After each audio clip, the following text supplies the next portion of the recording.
श्रद्धयाग्निः समिध्यते श्रद्धया हूयते हविः श्रद्धां भगस्य मूर्धनि वचसा वेदयामसि।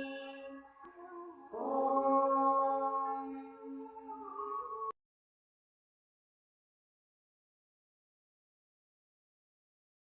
नमस्ते जी।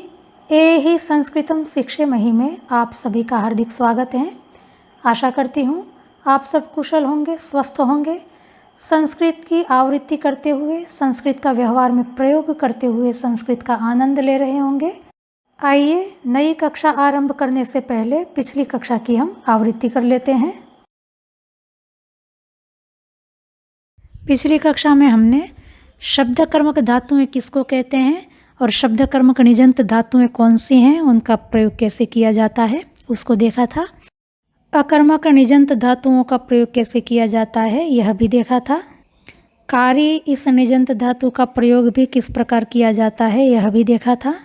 गत्यर्थक आदि निजंत धातुओं का प्रयोग होने पर शुद्ध धातु का कर्ता कब कर्म बनता है यह भी हमने तालिका के माध्यम से देखा था। प्रयोज्य कर्ता और प्रयोजक कर्ता किसको कहते हैं और प्रयोज्य कर्ता की कर्म बनने की प्रक्रिया को भी हमने समझा था।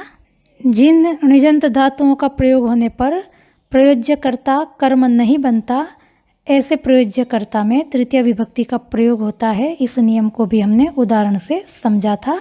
आइए अब हम अपनी अगली कक्षा की ओर आगे बढ़ते हैं।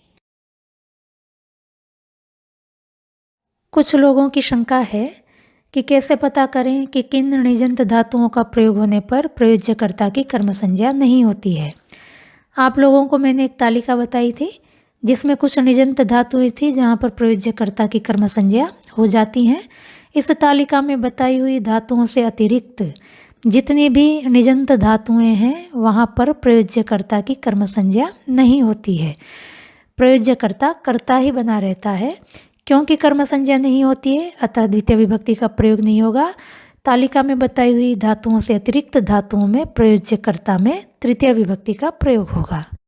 आशा करती हूँ अब स्पष्ट हो गया होगा। एक बात संशोधन के योग्य है। आपको जो पिछली कक्षा में तालिका बताई गई थी उसमें भक्षी हिंसार्थक और भक्षी अहिंसार्थक दो धातुओं का उल्लेख किया हुआ है।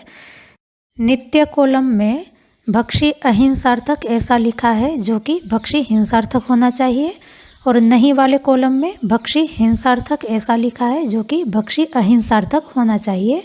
अभी जो आपके सामने कॉलम है वो संशोधित है, अर्थात भक्षी हिंसार्थक होगी तब प्रयोज्यकर्ता की नित्य कर्म संज्ञा होगी, और जब भक्षी अहिंसार्थक होगी तब प्रयोज्यकर्ता की कर्म संज्ञा नहीं होगी। इसके अनुसार आपकी कक्षा 28 गृह कार्य प्रश्न नंबर 2 का 15वां वाक्य है, मानसी मिहिर को बासी भोजन मत खिलाओ, ताज़ा और गर्म खिलाओ। यहाँ पर बासी भोजन खिलाने की बात है जो कि अहिंसार्थक भक्षण में आएगा, अतः प्रयोज्यकर्ता की कर्म संज्ञा नहीं होगी। प्रयोज्यकर्ता में हमें तृतीय विभक्ति का प्रयोग करना होगा, अतः अनुवाद होगा मानसी मिहिरेण परिषितम भोजनम माँ भक्षयतु प्रत्यग्रम उष्णम च भक्षयतु। आशा करती हूँ अब आपको स्पष्ट हो गया होगा कि किन निजंत धातुओं का प्रयोग करने पर प्रयोज्यकर्ता की कर्म संज्ञा होती है और किन निजंत धातुओं का प्रयोग करने पर प्रयोज्यकर्ता की कर्म संज्ञा नहीं होती है। अभी तक हमने द्वितीय विभक्ति का एक नियम देखा है कि कर्म कारक में द्वितीय विभक्ति का प्रयोग होता है। आइए आज द्वितीय विभक्ति संबंधित द्वितीय नियम को देखते हैं।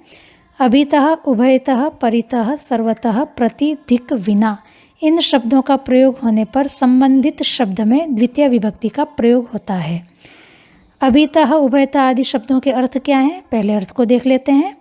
अभितः, उभयतः इन दोनों का अर्थ होता है दोनों ओर। दोनों ओर इस शब्द का अनुवाद करने के लिए है हम संस्कृत में अभितः अथवा उभयतः दोनों में से किसी का भी प्रयोग कर सकते हैं।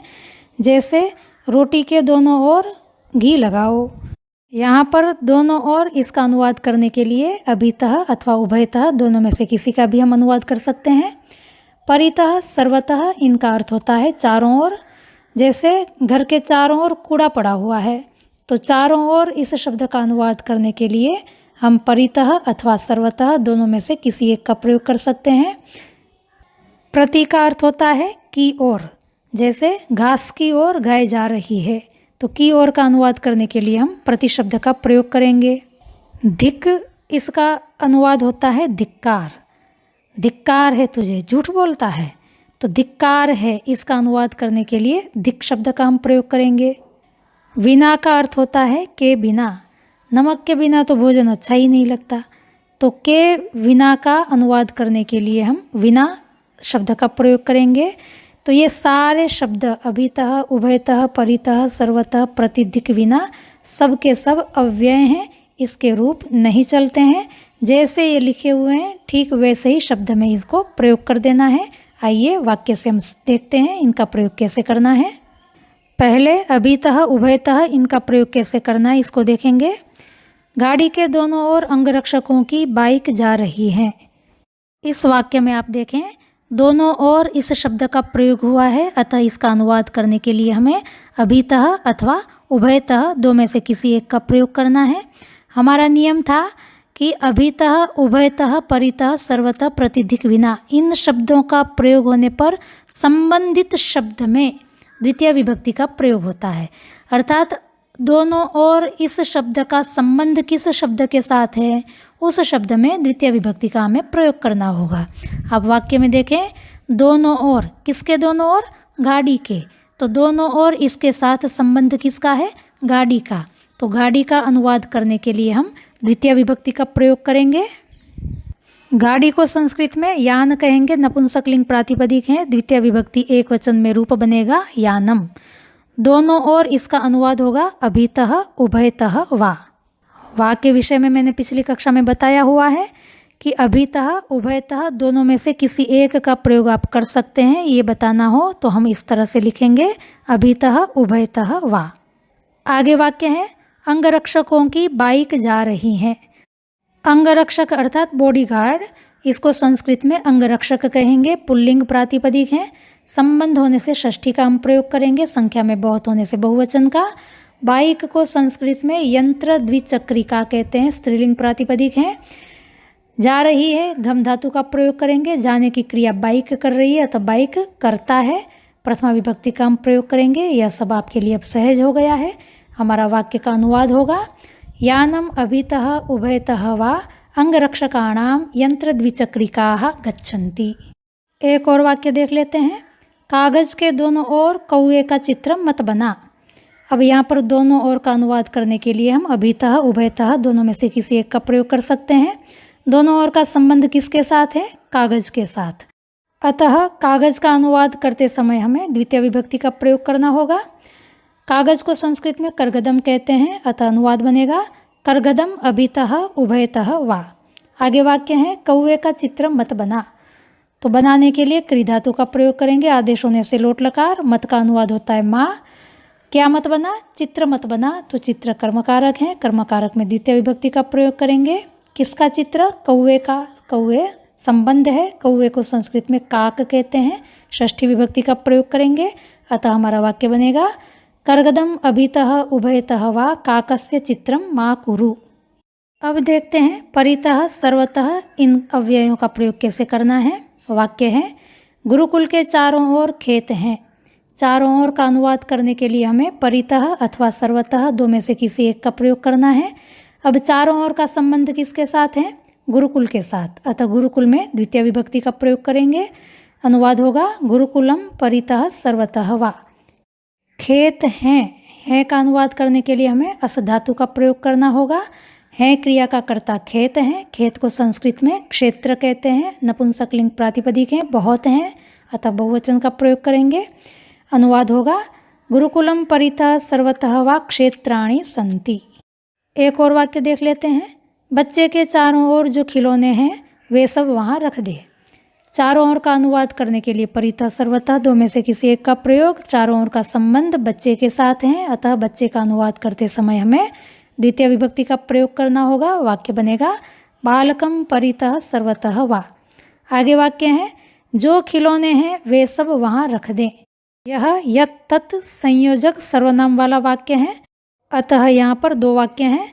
जो खिलौने हैं एक वाक्य है, वे सब वहाँ रख दे यह दूसरा वाक्य है। पहले जो खिलौने हैं इसका अनुवाद कर लेंगे। है के लिए अस धातु का प्रयोग करेंगे। खिलौनों को संस्कृत में क्रीडनक कहते हैं, अकारांत नपुंसकलिंग प्रातिपदिक है। इस क्रिया का कर्ता खिलौने हैं, अतः अनुवाद करते समय हमें प्रथमा विभक्ति का प्रयोग करना होगा। और जो इसका अनुवाद करने के लिए हमें यत प्रातिपदिक का प्रयोग करना है, जो यह खिलौने का विशेषण है। अतः जो लिंग विभक्ति वचन विशेष्य में होते हैं वही विशेषण में आते हैं। वे सब वहाँ रख दें। इस वाक्य में रख दे यह क्रिया है जिसके लिए हमें स्थापी इस निजंत धातु का प्रयोग करना है। वहाँ इसका अनुवाद करने के लिए हमें तत्र इस अव्यय का प्रयोग करना है। क्या रख दें? वे सब खिलौने वहाँ रख दें। तो वे सब कर्म है। वे सब का अनुवाद करने के लिए तत् प्रातिपदिक का प्रयोग करेंगे। यत तत् इस संयोजक सर्वनाम का परिचय प्राप्त करते समय हमने देखा था कि जो लिंग और वचन यत के होते हैं वही लिंग और वचन तत् के होते हैं, विभक्ति क्रिया के अनुसार बदल जाती हैं। इस वाक्य में यत कर्ता का विशेषण होने से यत में प्रथमा विभक्ति आई है और तत् यह कर्मकारक होने से द्वितीय विभक्ति आएंगी। अतः वाक्य का अनुवाद होगा बालकं परितः सर्वतः वा यानि क्रीडनकानि सन्ति तानि तत्र स्थापय। तो यहाँ पर आप देखें स्थापय इस क्रिया का तानि जो है वो कर्म है। किम स्थापय? तानि स्थापय, वो खिलौने रख दें। तो तानि यह खिलौने का वाचक है, कर्मकारक है। अतः नपुंसकलिंग में क्योंकि प्रथमा और द्वितीय विभक्ति में रूप समान चलते हैं, अतः यानी तानि दोनों में समान रूप दिखते हैं, पर यानी में प्रथमा विभक्ति है क्योंकि खिलौने इस कर्ता का वो विशेषण है और कर्ता में प्रथमा विभक्ति आती है। और तानि जो है वो स्थापय क्रिया का कर्म है, अतः तानि में द्वितीय विभक्ति का प्रयोग किया गया है। आइए अब देखते हैं प्रति का प्रयोग कैसे करना है। वाक्य है कुत्ते के पिल्ले की ओर बच्चे दौड़ रहे हैं। की ओर का अनुवाद करने के लिए हम प्रति इस अव्यय का प्रयोग करेंगे। किसकी ओर दौड़ रहे हैं? पिल्ले की ओर दौड़ रहे हैं। तो की ओर के साथ संबंध किसका है? पिल्ले का।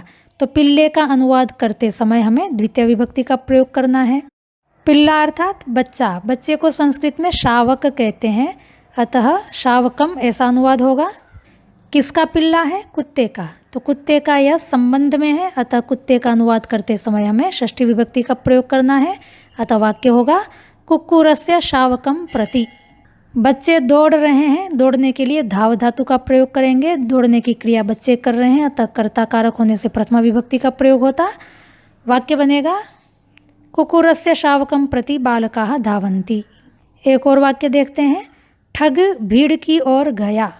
की ओर के लिए प्रति इस अव्यय का प्रयोग करेंगे। किसकी ओर गया? भीड़ की ओर। की ओर इस शब्द का संबंध भीड़ के साथ है। भीड़ को संस्कृत में जनसम्मर्द कहते हैं। भीड़ का अनुवाद करते समय हमें द्वितीय विभक्ति का प्रयोग करना है। गया क्रिया का कर्ता ठग है। ठग को संस्कृत में वंचक कहते हैं। प्रथमा विभक्ति का प्रयोग करेंगे। जाने के लिए घम धातु लंग लकार का प्रयोग करेंगे, अतः अनुवाद होगा वंचकः जनसम्मर्दम प्रति अगच्छत। आगे देखते हैं धिक इस अव्यय का अनुवाद कैसे करना है। वाक्य है शकुनी को धिक्कार है, जुए में छल किया। अब धिक्कार है इसका अनुवाद होगा धिक। धिक्कार है इस शब्द का संबंध किसके साथ है? शकुनी के साथ। अतः शकुनी का अनुवाद करते समय हमें द्वितीय विभक्ति का प्रयोग करना है। तो अनुवाद होगा दिक शकुनिम। आप शकुनिम दिक इस प्रकार भी प्रयोग कर सकते हैं, पर दिक शकुनिम इस प्रकार प्रयोग करने पर वाक्य का सौंदर्य बढ़ जाता है, अतः मैंने दिक शकुनिम लिखा है। आगे वाक्य है जुए में छल किया। किया का अनुवाद करने के लिए क्री धातु लंग लकार का प्रयोग करेंगे। क्या किया? छल किया। छल कर्मकारक है। संस्कृत में छल को छल ही कहते हैं। अकारांत नपुंसकलिंग प्रातिपदिक है। कर्मकारक होने से द्वितीय विभक्ति का प्रयोग करेंगे। कहाँ किया? जुए में। तो जुआ अधिकरण है। जुए को संस्कृत में द्युत कहते हैं। यह भी अकारांत नपुंसकलिंग प्रातिपदिक है। अधिकरण होने से हमें सप्तमी विभक्ति का प्रयोग करना होगा, अतः पूरा वाक्य बनेगा धिक शकुनिम द्युते छलम अकरोत। आगे वाक्य है धिक्कार है ऐसे पति को जो पत्नी को डंडे से पीटता है। धिक्कार है इसका अनुवाद धिक होगा। संबंध किसके साथ है? पति के साथ। अतः पति का अनुवाद करते समय हमें द्वितीय विभक्ति का प्रयोग करना होगा। कैसा पति? ऐसा पति, तो ऐसा यह पति का विशेषण है। अतः जो लिंग विभक्ति वचन पति में आएंगे वही लिंग विभक्ति वचन ऐसे का अनुवाद करते समय हमें प्रयोग करना है। पति शब्द में पुल्लिंग द्वितीय विभक्ति एकवचन का प्रयोग हुआ है, अतः एतादृश इस प्रातिपदिक में भी पुल्लिंग द्वितीय विभक्ति एकवचन का प्रयोग होगा, अतः अनुवाद होगा दिक् एतादृशम पतिम। शेष वाक्य है जो पत्नी को डंडे से पीटता है। क्रिया है पीटना और करण है दंडा, डंडे से पीट रहा है।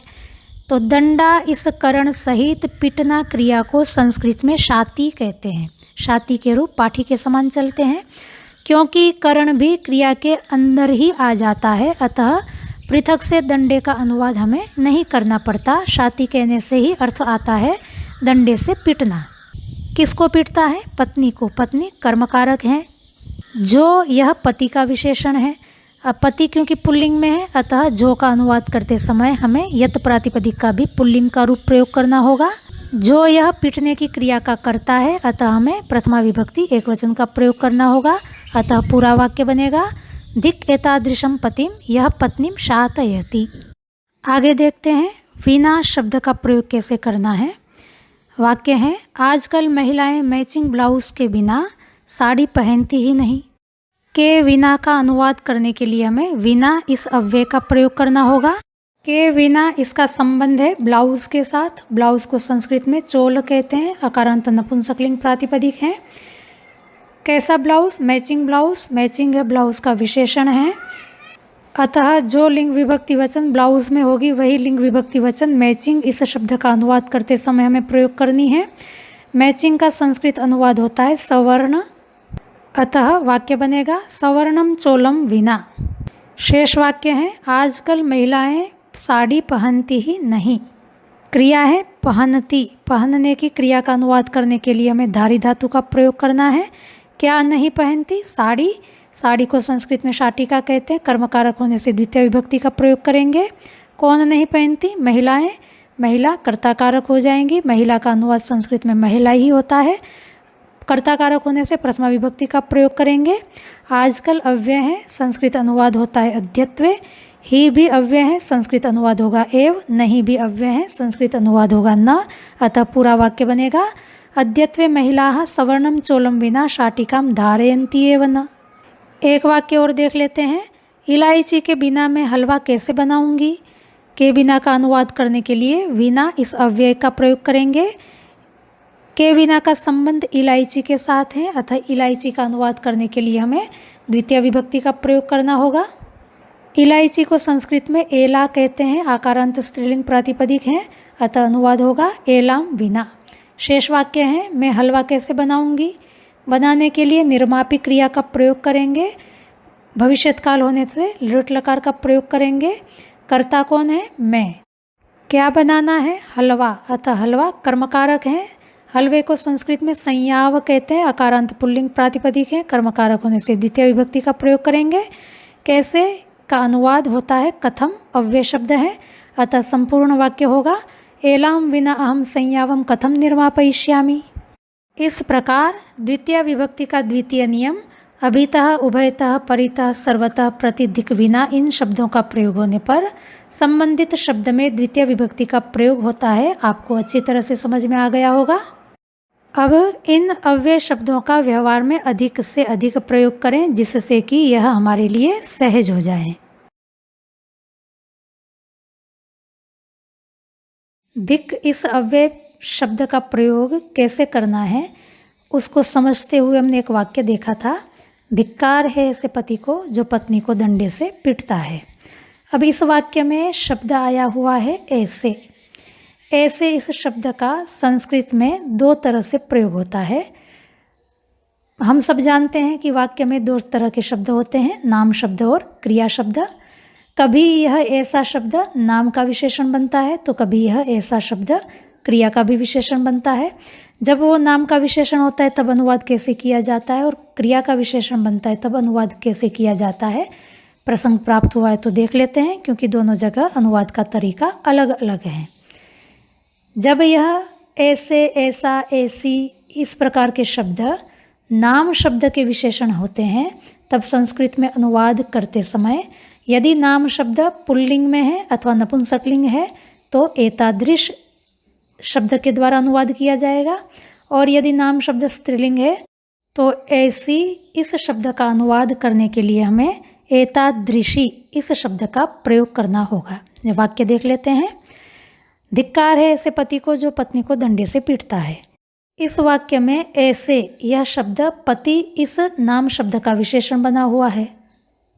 पति शब्द संस्कृत में क्योंकि पुल्लिंग होता है, अतः ऐसे इस शब्द का अनुवाद करने के लिए हमें एतादृश इस शब्द का प्रयोग करना होगा। जो लिंग विभक्ति वचन पति शब्द में होंगे वही लिंग विभक्ति वचन एतादृश शब्द में होंगे। अतः हमारा वाक्य बनेगा धिक् एतादृशम पतिम यह पत्नीम शातयति। एक वाक्य और देख लेते हैं। ऐसी रोटियां तो खाएगा क्या। अब यहाँ पर ऐसी जो शब्द है वो रोटियां इस नाम शब्द का विशेषण बना हुआ है।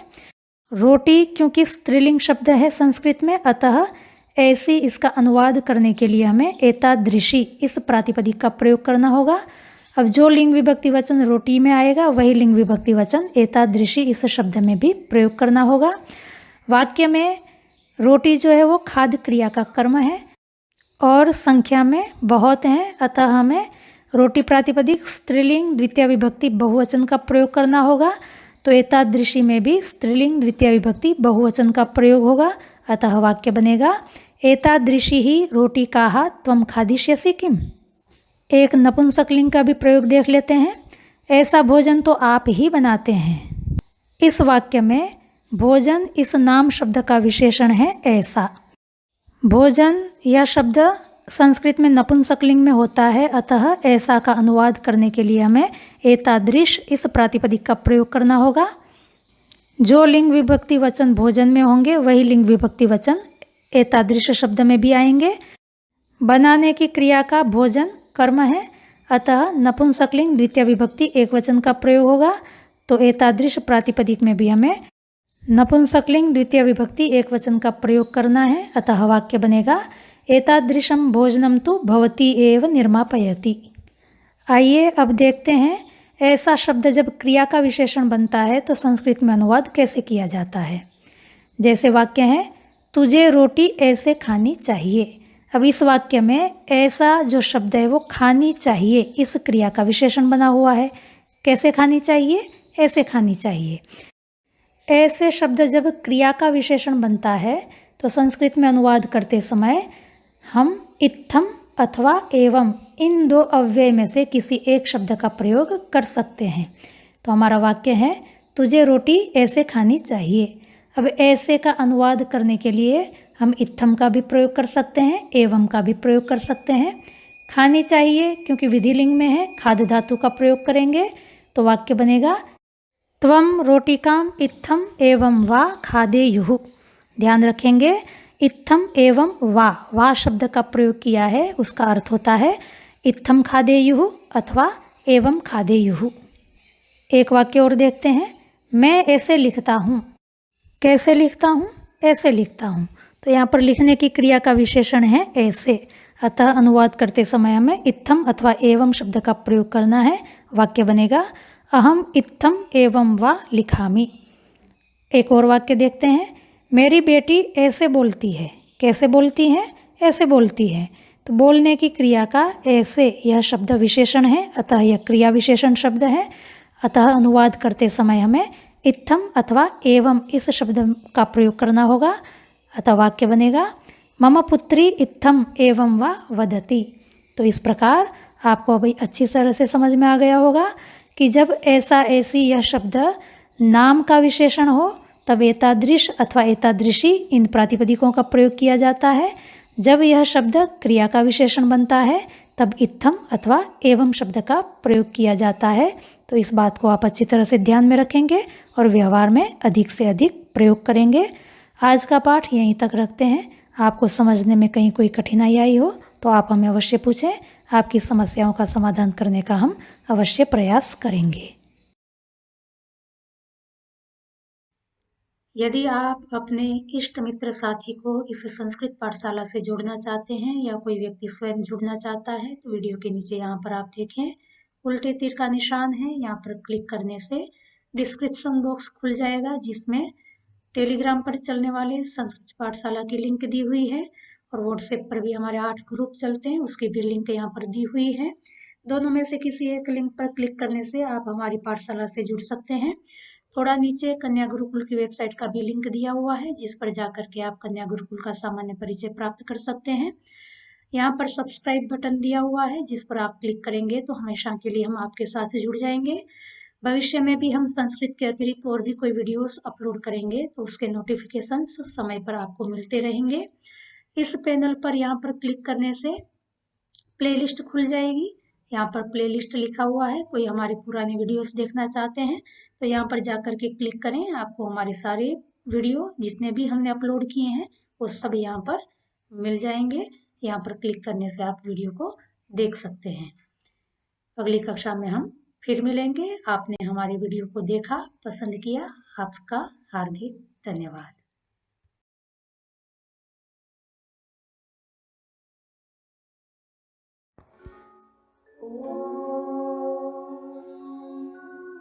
श्रद्धां प्रातर्हवामहे श्रद्धां मध्यं दिनं परे श्रद्धां सूर्यस्य निमृचे श्रद्धे